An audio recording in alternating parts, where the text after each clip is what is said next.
ಈಗ ಮೊದಲಿಗೆ ಬಹು ಆಯ್ಕೆ ಪ್ರಶ್ನೆಗಳ ಉತ್ತರಗಳನ್ನು ನೋಡೋಣ. ಅನುನಾಸಿಕ ಸಂಧಿಗೆ ಉದಾಹರಣೆ ಇದು ನೋಡಿ. ದೇವೇಂದ್ರ, ಮಳೆಗಾಲ, ವಾಗ್ಮಯ, ದಿಗಂತ ಅಂತ ಕೊಟ್ಟಿದ್ದಾರೆ.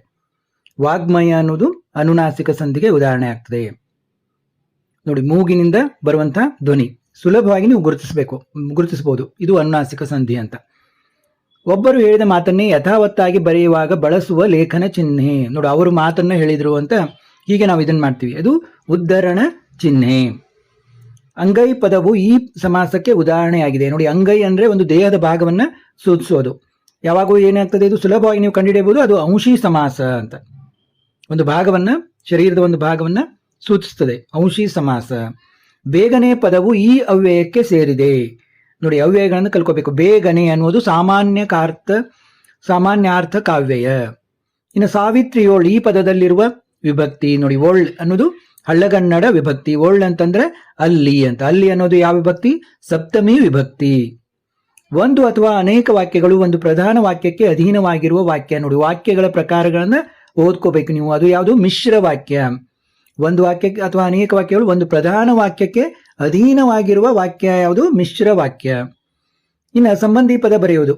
ಹುಳ, ಹುಪ್ಪಡಿ, ಜೋಡು ನುಡಿ, ತುತ್ತ, ತುದಿ ನುಡಿ. ಹುಳ, ಹುಪ್ಪಡಿ ಅಂದ್ರೆ ಜೋಡು ನುಡಿ.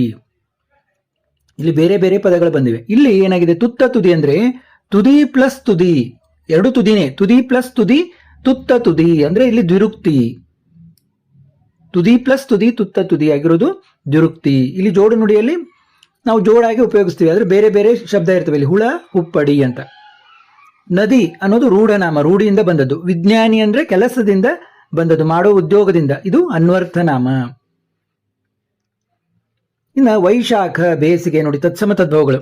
ಕುಠಾರ, ಕೊಡಲಿ. ನಿಮ್ಮ ಪುಸ್ತಕದಲ್ಲಿ ಬರುವ ಒಂದು ತತ್ಸಮ ತದ್ಭವಗಳನ್ನೇ ಕೇಳ್ತಾರೆ. ಮಾಡಲಿ ಅನ್ನೋದು ವಿದ್ಯಾರ್ಥಕ. ಮಾಡಿಯಾನು, ಇನ್ಮ್ಯಾಗ ಮಾಡ್ಬೋದು ಅವನು, ಮಾಡ್ಯಾನು ಅಂತ ಅನ್ನೋದು ಸಂಭವನಾರ್ಥಕ, ಸಂಭವನೆಯನ್ನ ತೋರಿಸ್ತದೆ. ಮಾಡಲಿ ಅಂತಂದ್ರೆ ಮಾಡ್ಲೇಬೇಕು, ಅದು ವಿದ್ಯಾರ್ಥಕ. ಇನ್ನ 11ನೇ ಪ್ರಶ್ನೆ ನೋಡಿ. ಎಣ್ಣೆ ತುಪ್ಪದ ಮಿಶ್ರಣ ಬೇಡವೆಂದು ಹೇಳಿದವರು ಯಾರು? ಬೇಡವೆಂದು ಹೇಳಿದವರು ನಯಸೇನ. ಶಾನುಭೋಗರ ರಾಜಭಕ್ತಿಯ ಲಾಂಛನ ಯಾವುದು? ಕಿರ್ದಿ ಪುಸ್ತಕ. ಆಂಗ್ಲ ಸಾಮ್ರಾಜ್ಯದ ವೈಭವ ಕಂಡುಬರುವ ಓಣಿ ಯಾವುದು? Charing cross. ಕೌಸಂಬಿಯ ಅರಸ ಯಾರು? ಅತಿಬಳ. ಬೇಡರಗೆ ಅಗಸಿಗೆ ಬಂದು ಬುದ್ಧಿ ಮಾತನ್ನು ಹೇಳಿದವರು ಯಾರು? ಹೆಬ್ಲಕ್ ಅಂದ್ರೆ ಹೆನ್ರಿ ಹೆವ್ಲಾಕ್. ಅವನ ಹೆಸರು ಹೆಬ್ಲಕ್ ಅಂತ ಹಳ್ಳಿಯ ಜನರು ಹೇಳ್ತಾ ಇದ್ರು. ಹೆಬ್ಲಕ್ ಸಾಹೇಬ ಬುದ್ಧಿ ಮಾತನ್ನು ಹೇಳ್ತಾನೆ. ದ್ರೋಣನು ಪರಶುರಾಮನಿಗೆ ಏಕೆ ಬಂದನು? ದ್ರವ್ಯವನ್ನು ಅಂದ್ರೆ ಸಂಪತ್ತನ್ನು ಬೇಡೋದಕ್ಕಾಗಿ ಬಂದನು. ಪುಟ್ಟ ಪೋರಿ ಅಮ್ಮ ಗುಡಿಸಲಿನಲ್ಲಿ ಹೇಗೆ ಮಲಗಿದ್ದಾಳೆ? ಗುರುತಾ ಮಲಗಿದ್ದಾಳೆ. ಇನ್ನು 3-4 ವಾಕ್ಯಗಳಲ್ಲಿ ಬರೆಯೋದು. ಲಿಪಿಯ ಮೂಲಕ ಜ್ಞಾನ ಭಂಡಾರ ಯಾವ ರೀತಿ ಭದ್ರವಾಯಿತು ನೋಡಿ. ಲಿಪಿಯ ಮೂಲಕ ಜ್ಞಾನ ಭಂಡಾರ ಯಾವ ರೀತಿ ಭದ್ರವಾಯಿತು ನೋಡಿ. ಲೆಕ್ಕಪತ್ರಗಳನ್ನಿಡಲು ಉಪಯುಕ್ತವಾದ ಮೂಲ ಲಿಪಿಯನ್ನು ಮತ್ತಷ್ಟು ಪರಿಷ್ಕರಿಸುತ್ತಾ ಸುಂದರವಾದ ಸಾಹಿತ್ಯ ಕೃತಿಗಳನ್ನು ಬರೆದಿಡುವನ್ನು ಮಾನವನು ಕಲಿತುಕೊಂಡ. ಆ ಲಿಪಿಯ ಮೂಲಕ ಪರಂಪರೆಯಿಂದ ಬಂದ ಎಷ್ಟೋ ವಿಷಯಗಳನ್ನು ಬರೆದಿಡಲು ಸಾಧ್ಯವಾಯಿತು. ಆ ಮೂಲಕ ಜ್ಞಾನ ಭಂಡಾರ ಭದ್ರವಾಯಿತು. ವಿಶ್ವೇಶ್ವರಯ್ಯ ಅವರು ಹಣಕಾಸು ನೀತಿಯಲ್ಲಿ ಮಾಡಿದ ಮಾರ್ಪಾಡುಗಳಾವುವು ನೋಡಿ. ನೀವಿಷ್ಟೆಲ್ಲ ಬರಲಿ ಅಂದ್ರೆ ಸಿಂಪಲ್ ಆಗಿ ಬರೀಬಹುದು. 1913ರಲ್ಲಿ ಮೈಸೂರು ಬ್ಯಾಂಕ್ ಅನ್ನು ಸ್ಥಾಪಿಸಿದರು. ಕೈಗಾರಿಕಾ ಅಭಿವೃದ್ಧಿಗೆ ಫೀಡರ್ ಬ್ಯಾಂಕ್ ಹಾಗೂ ಕೈಗಾರಿಕೆ ಹೂಡಿಕೆ ಮತ್ತು ಅಭಿವೃದ್ಧಿ ನಿಧಿಗಳು ರಚಿತಗೊಂಡವು. ಪ್ರಾಂತೀಯ ಸಹಕಾರಿ ಬ್ಯಾಂಕ್ಗಳನ್ನು ಸ್ಥಾಪಿಸಿದರು ನೋಡಿ. ರಾಜ್ಯದ ಆರ್ಥಿಕ ಚಟುವಟಿಕೆಗಳಿಗೆ ಭದ್ರ ಬುನಾದಿ ಹಾಕುವ ಉದ್ದೇಶದಿಂದ ಹಣಕಾಸು ನೀತಿಯಲ್ಲಿ ವಿವಿಧ ಮಾರ್ಪಾಡುಗಳನ್ನು ಮಾಡಿದರು. ಟೊಪ್ಪಿಗೆ ವಿಶೇಷತೆಯನ್ನು ಲೇಖಕರು ಹೇಗೆ ದಾಖಲಿಸಿದ್ದಾರೆ? ಇಲ್ಲಿನ ಹೆಣ್ಣು ಮಕ್ಕಳು ಧರಿಸುವ ಟೊಪ್ಪಿಗಳು ಒಂದು ಟೊಪ್ಪಿಗೆಯಂತೆ ಇನ್ನೊಂದು ಇರುವುದಿಲ್ಲ. ಶಿಕ್ಷಿತ ಪುಚ್ಛವಾದರೂ ಕನಿಷ್ಠ ಪಕ್ಷಕ್ಕೆ ಬೇರೆಯಾಗಿರುತ್ತದೆ. ರಾಜಸಭೆಯಲ್ಲಿ ಅಗ್ನಿಭೂತಿ ವಾಯುಭೂತಿಯರನ್ನು ಮೂರ್ಖರೆಂದು ತೀರ್ಮಾನಿಸಿದ್ದೇಕೆ ನೋಡಿ. ನೀವು ಯಾವ ವಿದ್ಯೆಗಳನ್ನು ಬಲ್ಲಿರಿ ಎಂದು ವಿಚಾರಿಸ್ತಾರೆ. ಅವಾಗ ಅವರು ತಲೆ ತೆಗೆಸಿ ಉತ್ತರ ಕೊಡಲಾರದೆ ಕಣ್ಣೀರು ಸುರಿಸಿದರು. ನಾಚಿಕೆಯಿಂದ ಕಾಲಿನ ಬೆರಳುಗಳನ್ನು ನೆಲದ ಮೇಲೆ ಗೀರತೊಡಗಿದರು. ರಾಜಸಭೆಯಲ್ಲಿದ್ದವರೆಲ್ಲ ಈ ರಾಜರನ್ನು ಕುರಿತು ಇವು ಕಡಿಮೆ ಮೂರ್ಖರು, ಇವರು ವಿದ್ಯೆಯನ್ನು ಅರಿಯದವರು, ಸಪ್ತ ವ್ಯಸನದಲ್ಲಿ ಮುಳುಗಿರುವವರು ಎಂದು ನಿವೇದಿಸಿದರು. ಇದನ್ನು ಕೇಳಿದ ರಾಜನು ಅವರನ್ನು ಮೂರ್ಖರೆಂದು ತೀರ್ಮಾನಿಸಿ ಅಲ್ಲಿಂದ ಓಡಿಸಿದನು. ಹಕ್ಕಿ ಹಾರಾಟವನ್ನು ಆಕಾಶಕ್ಕೆ ಹೇಗೆ ಹೋಲಿಸಿದ್ದಾರೆ ನೋಡಿ. ಆಕಾಶದಲ್ಲಿರುವ ಮುಗಿಲಿಗೆ ರೆಕ್ಕೆಗಳು ಎಡೆದವೋ ಎಂಬಂತೆ ಆಕಾಶದಲ್ಲಿ ಮಿನುಗುತ್ತಿರುವ ಚಿಕ್ಕೆಗಳ ಮಾಲೆಯನ್ನು ಕೊರಳಿಗೆ ಸಿಕ್ಕಿಸಿಕೊಂಡು ಆಕಾಶದಲ್ಲಿ ಬೆಳಗುತ್ತಿರುವ ಸೂರ್ಯಚಂದ್ರರನ್ನು ಕಣ್ಣುಗಳಾಗಿ ಮಾಡಿಕೊಂಡು ಅನಂತದೆಡೆಗೆ ಹಾರಿ ಹೋಗುತ್ತಿದೆ ಎಂದು ಹಕ್ಕಿ ಹಾರಾಟವನ್ನು ಆಕಾಶಕ್ಕೆ ಹೋಲಿಸಿದ್ದಾರೆ. ದಂಡು ಹಲಗಲಿಯ ಮೇಲೆ ಹೇಗೆ ದಾಳಿ ನಡೆಸಿತು? ನಿಶಸ್ತ್ರೀಕರಣದ ಆದೇಶವನ್ನು ವಿರೋಧಿಸಿ ಬ್ರಿಟಿಷ್ ವಿರುದ್ಧ ದಂಗೆ ಎದ್ದ ಹಲಗಲಿಯ ಬೇಡರನ್ನು ಬಗ್ಗು ಬಡಿಯಲು ಬ್ರಿಟಿಷರ ದಂಡು ಬಂದಿತು. ಬ್ರಿಟಿಷರ ದಂಡಿನ ಸಿಪಾಯಿಗಳು ಹಲಗಲಿಯ ಬೇಡರ ಬೆನ್ನು ಹತ್ತಿ ಕೊಂದರು. ಎದುರಿಗೆ ಸಿಕ್ಕವರಿಗೆಲ್ಲ ಕರುಣೆ ಇಲ್ಲದೆ ಗುಂಡು ಹೊಡೆದು ಸಾಯಿಸಿದರು. ಬ್ರಿಟಿಷ್ ಸಿಪಾಯಿಗಳ ಗುಂಡಿಗೆ ಹೆದರಿ ಚಟೇಕಾರರು ಗುಡ್ಡದ ಕಡೆಗೆ ಓಡಿ ತಲೆಮರೆಸಿಕೊಂಡರು. ಇನ್ನು ಭಗತ್ ಸಿಂಗ್ ಜಾಲಿಯನ್ ವಾಲಾಬಾಗ್ ಮಾರಣ ಹೋಮದಿಂದ ತೆಗೆದುಕೊಂಡ ನಿರ್ಧಾರವನ್ನ ತಿಳಿಸಿ. ನೋಡಿ, ಭಗತ್ ಸಿಂಗ್ ಮುಂದೆ ಕ್ರಾಂತಿಕಾರಿಗಳ ಸಹಕಾರದಿಂದ ಮಾತೃಭೂಮಿಯನ್ನು ಗುಲಾಮಗಿರಿ ಸಂಕೋಲದಿಂದ ಬಿಡಿಸಲು ಸ್ವಾತಂತ್ರ್ಯ ಹೋರಾಟದ ಪದದಲ್ಲಿ ಮುನ್ನಡೆಯುವುದರ ನಿರ್ಧಾರವನ್ನ ಕೈಗೊಂಡನು. ಅಂದವಾದ ಬರವಣಿಗೆ ಬಗ್ಗೆ ಗಾಂಧೀಜಿಯವರ ಅಭಿಪ್ರಾಯವನ್ನು ಬರೆಯಿರಿ. ಅಂದವಾದ ಅಕ್ಷರ ಒಳ್ಳೆಯ ಬರವಣಿಗೆ ಶಿಕ್ಷಣದ ಅವಶ್ಯಕ ಅಂಶವಲ್ಲ ಅಂತ ಮೊದಲು ತಿಳ್ಕೊಂಡಿರ್ತಾರೆ ಗಾಂಧೀಜಿಯವರು.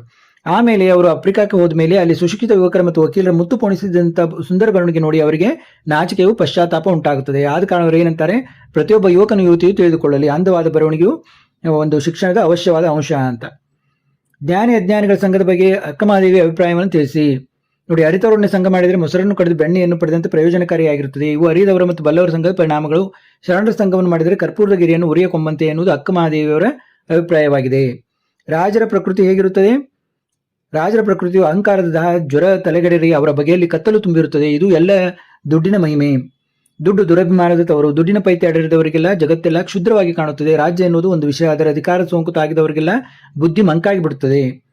ಇನ್ನು ಕವಿಗಳ ಸಾಹಿತಿಗಳ ಜನ್ಮಸ್ಥಳ, ಕಾಲ, ಕೃತಿ, ಪ್ರಶಸ್ತಿಗಳನ್ನು ಕುರಿತು ವಾಕ್ಯ ರೂಪದಲ್ಲಿ ಬರೆಯಿರಿ. ನೋಡಿ, ಸಾರಾ ಅಬೂಬಕರ್ ಇವರು 1936ರಂದು ಕಾಸರಗೋಡ್ನಲ್ಲಿ ಜನಿಸಿದರು. ಇವರು ಇವೆಲ್ಲ ಕೃತಿಗಳನ್ನು ಬರೆದಿದ್ದಾರೆ. ಸ್ವಲ್ಪ ಕೃತಿಗಳ ಹೆಸರುಗಳನ್ನು ನೆನಪಿನಲ್ಲಿಟ್ಟುಕೊಳ್ಳಿ. ಮತ್ತು ಇವರಿಗೆ ನೃಪತುಂಗ ಪ್ರಶಸ್ತಿ ದೊರಕಿದೆ. ಇನ್ನು ರನ್ನ ನೋಡಿ, 949ರಲ್ಲಿ ಬಾಗಲಕೋಟೆ ಜಿಲ್ಲೆ ಮುದುವಳಲು ಎಂಬ ಗ್ರಾಮದಲ್ಲಿ ಜನಿಸಿದನು. ಸಾಹಸ ಭೀಮ ವಿಜಯ ನೋಡಿ, ಅಜಿತ್ ತೀರ್ಥಂಕರ್, ಪುರಾಣ ತಿಲಕಂ ಇವೆಲ್ಲ ಕೃತಿಗಳನ್ನ ಬರೆದಿದ್ದಾರೆ. ಮತ್ತು ಕವಿ ಚಕ್ರವರ್ತಿ ಎಂಬ ಬಿರುದು ರನ್ನನಿಗಿದೆ. ಇನ್ನು ಪ್ರಸ್ತಾರ ಹಾಕಿ ಗಣವಿಭಾಗ ಛಂದಸ್ಸನ್ನು ಹೆಸರಿಸುವುದು. ನೋಡಿ, 30ನೇ ಪ್ರಶ್ನೆ ಯಾವಾಗಿದ್ರೂ ಈ 30ನೇ ಪ್ರಶ್ನೆ ಇರ್ತದೆ. ಅದು ಇಲ್ಲಿ ನೀವು ಇದನ್ನ ಪ್ರಸ್ತಾರ ಹಾಕ್ಲಿಕ್ಕೆ ಕಲ್ಕೋಬೇಕು. ಲಘು ಗುರು ಈ ರೀತಿ ಹಾಕಬೇಕು. ಆ ರೀತಿ ಬಂದ್ರೆ ಇಲ್ಲಿ 14, 14, 23 ಈ ರೀತಿ ಬಂದು ಈ ರೀತಿ ಬಂದಾಗ ನೀವು ಏನು ಅನ್ನೋದನ್ನ ಕಲ್ಕೋಬೇಕು. ಇದನ್ನೆಲ್ಲ ನನಗೆ ಇಲ್ಲಿ ಹೇಳಲಿಕ್ಕೆ ಆಗೋದಿಲ್ಲ. ಇದು ಭಾಮಿನಿ ಷಟ್ಪದಿಯ ಲಕ್ಷ್ಯವಾಗಿದೆ. ಇದೆಲ್ಲ ಈ ರೀತಿ ಬಂದ್ರೆ ಲಕ್ಷಣ, ಭಾಮಿನಿ ಷಟ್ಪದಿಯ ಲಕ್ಷಣ ಅಂತ ನೀವು ತಿಳ್ಕೋಬೇಕು. ಷಟ್ಪದಿಯ ಬಗ್ಗೆ ಓದ್ಕೋಬೇಕು ನೀವು.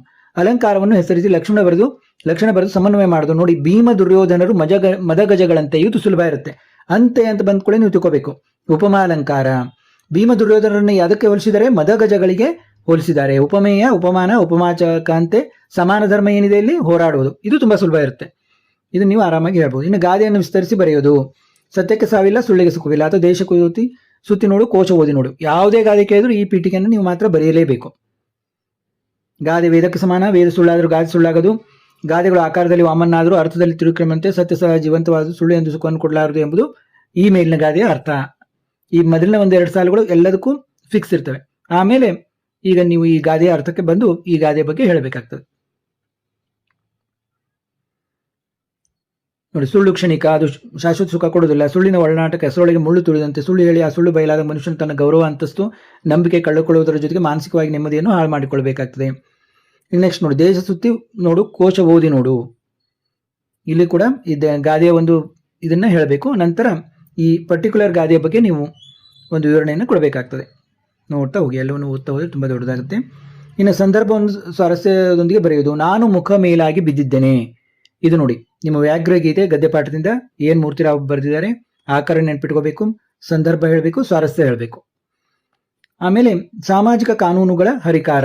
ಇದು ನಿಮ್ಮ ಭಾಗ್ಯ ಶಿಲ್ಪಿಗಳು ಪಾಠದಿಂದ, ನಾಲ್ವಡಿ ಕೃಷ್ಣರಾಜ ಒಡೆಯರ್ ಕೃತಿಯಿಂದ ಸಂದರ್ಭ ಹೇಳಬೇಕು, ಸ್ವಾರಸ್ಯ ಹೇಳಬೇಕು. ನಂತರ ಹಾಗಾದ್ರೆ ನಿಮಗೆಲ್ಲ ಮನೆ ಉಂಟಾ ನನ್ನ ಮಕ್ಕಳ. ನೋಡಿ, ಎದೆಗೆ ಬಿದ್ದ ಅಕ್ಷರ. ಪಾಠದ ಹೆಸರು ಅದೇ, ಕೃತಿಯ ಹೆಸರು ಅದೇ, ಬರೆದವರು ದೇವನೂರು ಮಹಾದೇವರು. ಸಂದರ್ಭ ಹೇಳಬೇಕು, ಸ್ವಾರಸ್ಯ ಹೇಳಬೇಕು. ನಂತರ ಮಂಗಳ ಲೋಕದ ಅಂಗಳಕೇರಿ. ನೋಡಿ, ಹಕ್ಕಿ ಹಾರುತ್ತಿದೆ ನೋಡಿದರ ಪದ್ಯದಿಂದ. ಇದು ಗರಿ ಅನ್ನೋ ಒಂದು ಇದರಿಂದ ಬಂದಿದೆ. ಕವನಗೀತೆಗಳ ಸಂಕಲನದಿಂದ ದ ರಾ ಬೇಂದ್ರೆ ಅವರು ಬರೆದಿದ್ದಾರೆ. ಇಲ್ಲಿ ಕೂಡ ನೀವು ಸಂದರ್ಭ ಹೇಳಬೇಕು, ಸ್ವಾರಸ್ಯ ಹೇಳಬೇಕು. ಹಸುರು ಹಸುರಿಳೆ ಯುಸಿರು. ನೋಡಿ, ಕುವೆಂಪು ಅವರು ಬರೆದಿರುವಂತಹ ಹಸುರು ಪದ್ಯದಿಂದ. ಪಕ್ಷಿಕಾಶಿ ಇದು ಕವನ ಸಂಕಲನದಿಂದ ಆರಿಸಿಕೊಳ್ಳಲಾಗಿದೆ. ಸಂದರ್ಭ ಹೇಳಬೇಕು, ಸ್ವಾರಸ್ಯವನ್ನ ಹೇಳಬೇಕು. ಈಗಳೊಂದಡಕೆಯು ಮಿಲ್ಲ ಕೈಯೊಳ್. ನೋಡಿ, ಇದು ಕೆಮ್ಮನೆ ಮೀಸವೆತ್ತನೆ. ನೋಡಿ, ಪಂಪನೆ ಬರೆದಂತಹ ವಿಕ್ರಮಾರ್ಜುನ ವಿಜಯಂ ಕೃತಿಯಿಂದ ಈ ಒಂದು ಪದ್ಯಪಾಠದಿಂದ ಬಂದಿದೆ. ಸಂದರ್ಭ ಹೇಳಬೇಕು, ಸ್ವಾರಸ್ಯವನ್ನ ಹೇಳಬೇಕು. ಅಲ್ಲಲ್ಲಿ ಪಾಸ್ ಮಾಡಿ ನೋಡ್ಬೋದು ನೀವು. ಇನ್ನು ಪದ್ಯ ಭಾಗ ಪೂರ್ಣ ಮಾಡುವುದು. ನೋಡಿ, ಕೆಲವು ಪದ್ಯಗಳು ಇರ್ತವೆ. ನಾ ಹಿಂದಿನ ವಿಡಿಯೋಗಳಲ್ಲಿ ಹೇಳಿದ್ದೀನಿ. ಅವೇ ಫಿಕ್ಸ್ ಪದ್ಯಗಳನ್ನು ಕೇಳ್ತಾರೆ, ಅವನ್ನು ನೀವು ಬಾಯ್ಪಾಠ ಹಾಕಿದ್ರೆ ಆರಾಮಾಗಿ ಬರೀಬಹುದು. ಯಾವುದಾದ್ರೂ ಒಂದು ಪದ್ಯವನ್ನು ಬರೆದಿರ್ತದೆ. ನೀವೀಗ ಕೆಲವೊಂದು ಈ ಪ್ರಶ್ನೆ ಪತ್ರಿಕೆಯನ್ನು ಏನು ನಾವು ಬಿಡಿಸ್ತೀವಲ್ಲ ಅವ್ನು ನೋಡ್ಬಿಟ್ರು ಕೂಡ ಗೊತ್ತಾಗ್ತದೆ ನಿಮಗೆ. ಪದ್ಯಭಾಗವನ್ನು ಓದಿ ಅರ್ಥ ಮಾಡಿಕೊಂಡು ಅಡಕವಾಗಿರುವ ಮೌಲ್ಯವನ್ನು ಆಧರಿಸಿ ಸಾರಾಂಶ ಬರೆಯುವುದು. ಇಲ್ಲಿ ಕೂಡ ಅಷ್ಟೇ, ಕೆಲವು ಪದ್ಯಭಾಗಗಳಿವೆ, ಅವನ್ನೇ ಪದೇ ಪದೇ ಕೇಳ್ತಾ ಇರ್ತಾರೆ. ಅವರ ಅರ್ಥಗಳನ್ನು ಸರಿಯಾಗಿ ತಿಳ್ಕೊಂಡ್ಬಿಟ್ರೆ ನೀವು ಆರಾಮಾಗಿ ಬರೆಯಬಹುದು. ಇನ್ನು 8 10 ವಾಕ್ಯಗಳಲ್ಲಿ ಉತ್ತರಿಸುವುದು. ನೋಡಿ, ಶಬರಿ ಇದೆ, ವೀರಲವ ಇದೆ. ಅದೇ ಒಂದು ಪಾಠಗಳಿಂದ ಕೇಳ್ತಾರೆ ನಿಮ್ಗೆ, ಅದೇ ಪಾಠ ಪದ್ಯದಿಂದ. ಶಬರಿಯಿಂದ ಕೇಳ್ತಾರೆ, ತಾಳಿದವನು ಬಾಳೆಯನ ಮಾತು ಶಬರಿ ಪಾಲಿಗೆ ನಿಜವಾದ ಬಗೆಯನ್ನು ನಿಮ್ಮ ಮಾತುಗಳಲ್ಲಿ ಬರೆಯಿರಿ. ಶಬರಿ ಸಡಗರ ಸಂತೋಷ ಮೇಳದವರ ಹಾಡಿನಲ್ಲಿ ಹೇಗೆ ವರ್ಣಿತವಾಗಿದ್ದು ತಿಳಿಸಿ.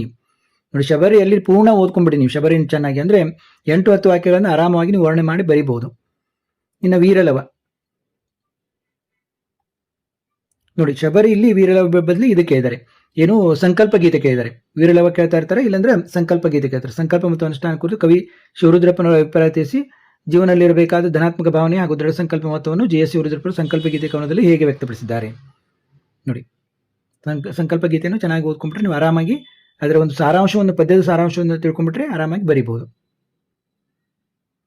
ಇನ್ನು ಗದ್ಯಭಾಗವನ್ನು ಓದಿಕೊಂಡು ಪ್ರಶ್ನೆಗಳಿಗೆ ಉತ್ತರ ಬರೆಯುವುದು. ಒಂದು ಗದ್ಯಭಾಗವನ್ನು ಕೊಟ್ಟಿರ್ತಾರೆ, ಅದರಲ್ಲೇ ಉತ್ತರಗಳಿರ್ತವೆ, ಆರಾಮಾಗಿ ಬರೀಬಹುದು. ಇನ್ನು ಪತ್ರ ಲೇಖನದಲ್ಲಿ ನೋಡಿ, ಒಂದು ಮನವಿ ಪತ್ರ ಇರುತ್ತೆ, ಒಂದು ಖಾಸಗಿ ಪತ್ರ ಇರುತ್ತೆ. ಇದು ನೋಡಿ, ಸಾರ್ವಜನಿಕ ಗ್ರಂಥಾಲಯ ಮಂಜೂರು ಮಾಡುವಂತೆ ಜಿಲ್ಲಾಧಿಕಾರಿಗಳಿಗೆ ಪತ್ರ ಬರೆಯಿರಿ. ಇದು ಮನವಿ ಪತ್ರ. ಮನವಿ ಪತ್ರ ಆದ್ರೂ ಬರಿಬಹುದು, ನೀವು ಖಾಸಗಿ ಪತ್ರ ಆದ್ರೂ ಬರಿಬಹುದು. ಫಾರ್ಮ್ಯಾಟ್ ಅನ್ನು ನೆನಪಿನಲ್ಲಿ ಇಟ್ಕೋಬೇಕು. ನೋಡಿ, ಲೆಫ್ಟ್ ಸೈಡ್ ಬರುತ್ತೆ, ರೈಟ್ ಸೈಡ್ ಬರಿಬೇಕು. ಇದನ್ನ ಕರೆಕ್ಟ್ ಆಗಿ ನೀವು ನೆನಪಿನಲ್ಲಿ ಇಟ್ಕೊಳ್ಳಿ. ಮತ್ತು ಕೊನೆಗೆ ಏನು ಬರೀಬೇಕು, ಒಡಲು ಏನಿರಬೇಕು, ವಿಷಯ ಯಾವ ರೀತಿ ಇದನ್ನ ಮಾಡ್ಕೋಬೇಕು. ಒಂದ್ 2-3 ಸಾಲು ಬರೆದ್ರೆ ನಡೆಯುತ್ತೆ. ಆದ್ರೆ ಇದೇನು ಫಾರ್ಮ್ಯಾಟ್ ಇರ್ತಲ್ಲ, ಇದು ತುಂಬಾ ಇಂಪಾರ್ಟೆಂಟ್. ಇದಕ್ಕೆ ನಿಮಗೆ ಮಾರ್ಕ್ಸ್ಗಳು ದೊರೆಯೋದು. ಇದು ಮನವಿ ಪತ್ರ. ಇದು ಖಾಸಗಿ ಪತ್ರ, ಯಾವ ರೀತಿ ಸಂಬೋಧನೆ ಮಾಡಬೇಕು. ನೋಡಿ, ತಂದೆಗೆ ಪತ್ರ. ನೋಡಿ, ಕೊನೆಗೆ ಯಾವ ರೀತಿ ಮುಗಿಸ್ಬೇಕು, ಹೊರ ವಿಳಾಸ ಯಾವ ರೀತಿ ಬರೀಬೇಕು ಅನ್ನೋದು. ಇನ್ನು ಪ್ರಬಂಧ ಬರವಣಿಗೆ, ರಾಷ್ಟ್ರೀಯ ಭಾವೈಕ್ಯ ಅಥವಾ ಶಾಲಾ ಸಂಸತ್ತು ಚುನಾವಣೆಯಲ್ಲಿ ಚುನಾವಣಾ ಪ್ರಕ್ರಿಯೆ ಹಾಗೂ ಮಹತ್ವ. ನೋಡಿ, ಯಾವುದೇ ಪ್ರಬಂಧ ಕೇಳಿದ್ರು ಪೀಠಿಗೆ ಬರೀಬೇಕು.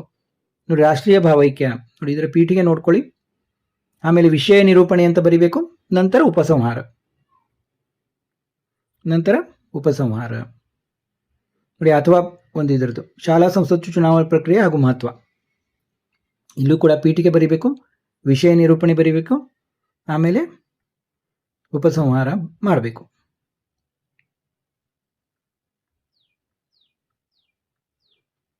ಎಲ್ಲೆಲ್ಲಿ ಪಾಸ್ ಮಾಡಿ ನೀವು ಬರ್ಕೋಬಹುದು. ಇದೇ ರೀತಿ ಮತ್ತೊಂದು ಪತ್ರಿಕೆಯೊಂದಿಗೆ ಭೇಟಿಯಾಗೋಣ.